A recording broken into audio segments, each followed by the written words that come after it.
A pleasant good evening to you, and thank you for joining us for the Friday's edition of the Regional News.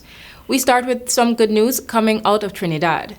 The University of the West Indies St. Augustine campus and the Inter-American Development Bank have signed a technical cooperation agreement in the amount of US $996,000. This will see the implementation of a monitoring, verification, and reporting system for mangrove ecosystem that will provide a science-based data platform for the sequestration and release of blue carbon in participant countrysides of the United Kingdom Blue Carbon Fund. The MRV project has been designed to help monitor the progress of all the blue carbon projects in our portfolio by utilizing a standardized approach to measuring the capture and release of carbon within mangrove ecosystems. Pro Vice Chancellor and Campus Principal Professor Rose Mary Bell Anthony noted the importance of this research since they provide resilience against extreme weather events like a buffer zone between the raging sea and the land, helping to slow and reduce coastal erosion, which is accelerating due to rising sea levels. Anthony pointed out that all parties agreed on the stipulation that women and vulnerable groups are adequately represented in training activities connected to the project.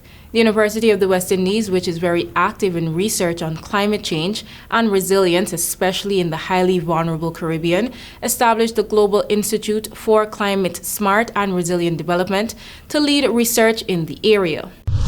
We now look at news from Venezuela. A Venezuelan man has been arrested for his alleged involvement in the May murder of Paraguayan prosecutor in Colombia, Venezuela Interior Minister said on Thursday.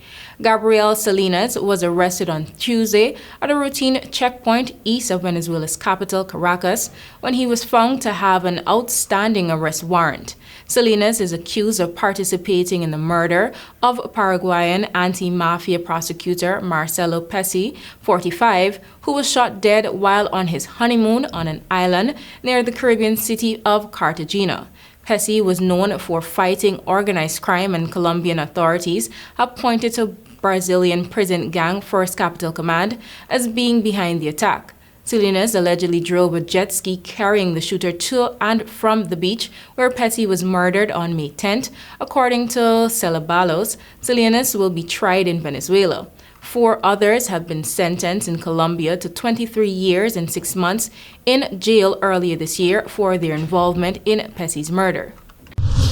Finally, we look at news from Argentina. An Argentine court has sentenced a former police officer extradited from France to 15 years in jail for the kidnapping and disappearance of a young man during the country's so-called dirty war some 4 decades ago. Mario Sandoval is one of the many former officers who have been sentenced for crimes against humanity committed during the 1976-1983 dictatorship's brutal crackdown against suspected leftists and political dissidents. Human rights groups estimate that close to 30,000 people were kidnapped or disappeared at the hands of the armed forces in the South American nation. Sandoval is accused of multiple human rights violations, including torture. He was sentenced for the disappearance of the university student, Hernanda Arborita, who was kidnapped from his home in 1976. I'm RENATTA Burnett, and thank you for watching. Back to you, Alethea.